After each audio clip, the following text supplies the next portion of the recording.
So a few days ago, I made a video on whether or not you should buy Battlefield 2042 in its current state, since it's 50% off on Steam right now, and my advice there was mostly to wait for Season 1, and then if you're still curious, pick it up for maybe $15 or $20, and if you don't like it, refund it.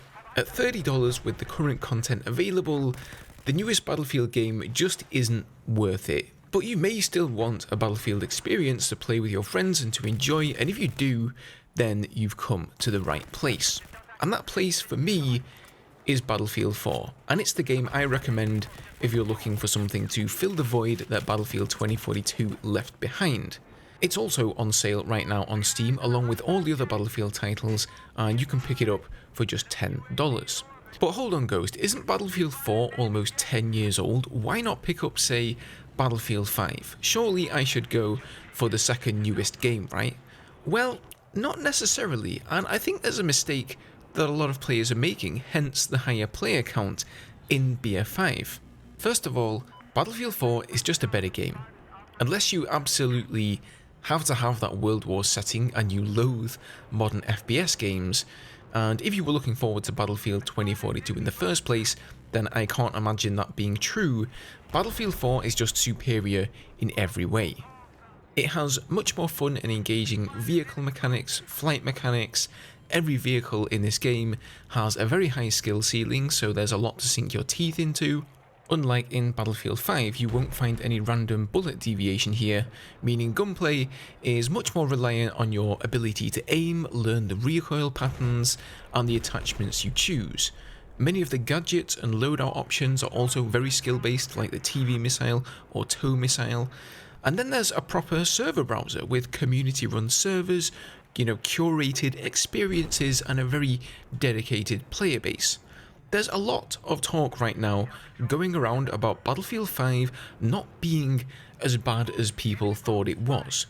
But just because Battlefield 2042 has been an even bigger failure than Battlefield 5, that does not make Battlefield 5 better in any way. Let's not forget that DICE cancelled their content for Battlefield 5 because people were just so fed up of the line that DICE took of going against what the community wanted, changing the TTK 3 times against the community's wishes.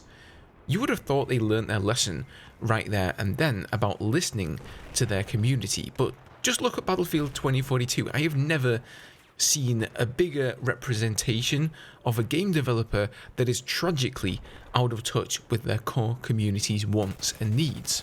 Battlefield 4 was the opposite of that. They actually added test servers and implemented features for the game with the community. We were heard, things were acted upon, and because of that, Battlefield 4 is now a fantastic game that everybody loves. Now, it's not all about the gameplay, right? You also need a healthy player base. Don't let the player numbers on Steam scare you though. I know from the offset it looks as though Battlefield 4 barely has any players in comparison to Battlefield 5, but that's mostly because BF4 came to Steam so late and most people are playing that one through Origin.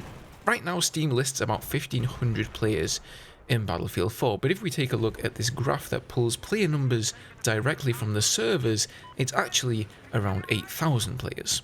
Now there is one exception to this recommendation, and that is if you happen to live in Asia. For Europe and the Americas, you'll find plenty of servers at any time of day, but since all of these servers are paid and bought by, regular folks like me and you, there's really no knowing when the people running those servers will decide to pull the plug. So whilst there are more than enough servers for the US and Europe, there aren't a ton in Asia, and they may not always be populated. So that is one thing Battlefield 5 has going for it. It still has official servers run by DICE. Now, I know some of you at the back must be saying, what about Battlefield 3? Battlefield 3 is regarded by many to be superior to Battlefield 4, and they may be correct. In my opinion, it isn't, but you're entitled to your own. However, the player count for that game is just too low at sub 1,000 players most of the time for me to really recommend buying it at this point. Finding a server in your region or, with the map rotation you desire, etc., all of those things are going to be harder in Battlefield 3. However, if you don't mind shelling out 10 bucks on it just to see what you've been missing, it is an absolutely fantastic Battlefield title as well. Even though I already own Battlefield 2042, I still find myself going back to Battlefield 4 because it's just a better experience. So I honestly believe that right now in 2022, that is the best Battlefield experience you can have.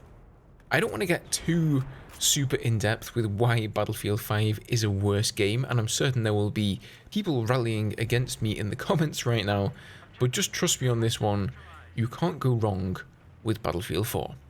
With that, thank you for watching. I really appreciate the support. It's been pretty tough these days. I'm losing subscribers almost as fast as I can gain them, mainly because Battlefield 2042 is losing its player base. So, you know, all those people who followed me, excited for Battlefield 2042, excited for the content, they've been let down.